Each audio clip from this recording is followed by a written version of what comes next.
Umarangkada na kagabi ang PBA Finals Game 2 bakbakan sa pagitan ng TNT Tropang Giga at Barangay Ginebra San Miguel. Nakabawi nga ba ang Gin Kings o nagawang palawakin ng Tropa ang kanilang series lead? Yan ang malalaman natin sa ulat ni Rafael Bandayral.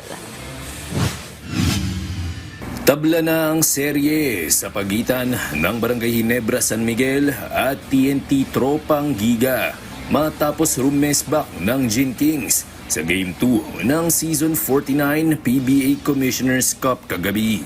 Ganadong bumawi ang Ginebra kaya nakapagtaguyod sila ng abante na pumalo sa 15 puntos. Sa kabila nito, hindi nawalan ng kumpiyansa ang TNT.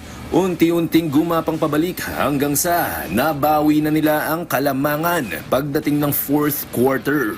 Pero pagsapit naman ng crunch time, nasandala ng Gin Kings ang resident import na si Justin Brownlee para sa 4 na magkakasunod na puntos at isang crucial defensive play kontra kay Ronde Hollis Jefferson. Nagkaroon pa ng huling pagkakataon ng Tropang Giga na hablutin ng tagumpay sa huling mga segundo ng laro. Pero mahigpit na depensa ang sumalubong kay Hollis Jefferson. Dahil dyan tuluyan ng napasakamay ng Ginebra ang Game 2 sa final score na 71-70.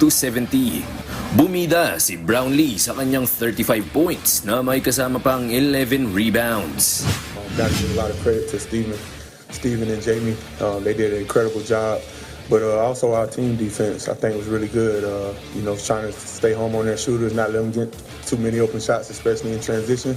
So I think it was just all around a great team effort on defense for the team, but especially just got to give a lot of credit to Jamie and Steven. They played incredible defense on RJ the whole night. Sabi naman ni Coach Tim Cone, kakaibang determinasyon ang pinakita ng kanyang superstar import. Kaya hindi sila nag-atubiling ipagkatiwala sa kanyang bola buong gabi.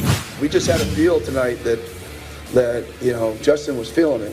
Justin was really moving it, so we just kept feeding him and feeding him. It's like we fed the beast because he had that kind of presence about him tonight that he was going to do what it took. And so we ran almost all of our offense through him.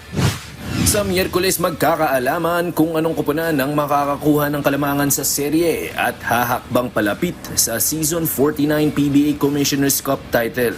Idaraos ang Game 3 ng PBA Finals sa PhilSports Arena sa Pasig. Rafael Bandayrel para sa Atletang Pilipino, para sa Bagong Pilipinas.